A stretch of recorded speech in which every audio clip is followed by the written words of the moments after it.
ulira gwe profile. Abannayuganda mumanyira nnyo abantu. But you don't know what it takes to build another Kadaga. Laba profile y'omukyalo ono. Amanya ge ye Rebecca alitwala Kadaga. Ulira profile. She's a lawyer and a politician. Munnabyabufuzi ate munnamateeka. Yaguladuwetinga e Makerere ne degree y'amateeka. Mama Kadaga gwe mumanyira. She graduated from Makerere University with a bachelor's degree of law. Munnamateeka awedde emirimu. N'agenda ku Road Development Center. N'amaliriza LDC. N'abanga Mama Kadaga is a fully functioning lawyer. N'agenda mu University Zambia. Bwamala okola degree y'amateeka e Makerere. Mama Kadaga yalinyirawo ennyonyi n'agenda Zambia. N'akola degree e Zambia. Mu women law. Specifically mateeka agafuga abakyala. Kye bayita women law.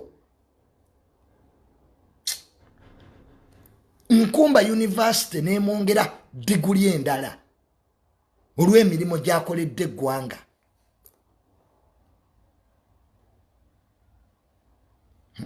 Abadde member wa parliament kamuli myaka emeka. Yaliko chairperson wa University Council. Najabera secretary wachi wa East African Women Affairs Parliamentarians Association. Ulira Sivigwe. Served the general of the East African Parliamentary Association. Najabera minister wa regional corporations. 1998 nalisi nazalibwa nga Mama Kadaga minister. 1998 to 1999 nga ye minister wa regional corporations. Najabera minister of state for communication and aviation. 1999 2000 Najabera minister parliamentary affairs.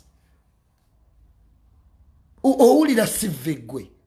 Nga tunaba kutandika kwasamya kimwacho. Ne junior tukusomera CV.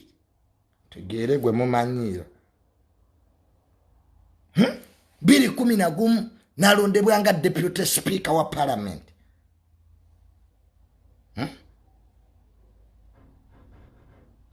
Nedda biri gumu bwe yalondebwa nga deputy speaker mu biri gumu. Nga maze okusavinga ziri zonna post z'obwa minister nga nnya. Ate nga ne mu East Africa already ya bannange.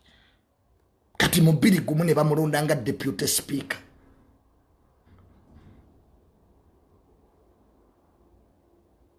Biri 11 ne bamulonda nga speaker wa parliament omujjuvu.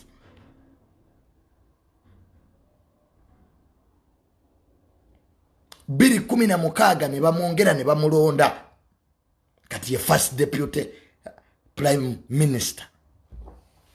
Ne bingi CV nene ogiraba. Eno yonna CV. Bingi byende yache yalingako European Parliament. CV nene bwe nagisoma tuyinza okumala wano obudde. Kati nga tonnaba kutandika kutugamba nti oli w'amaanyi naawe leeta CV yo. Nawe leete eyo tugisomewa. Mulekerawo okumanyira abantu. Bemwetenkana nabo. Abantu bataddemu investments.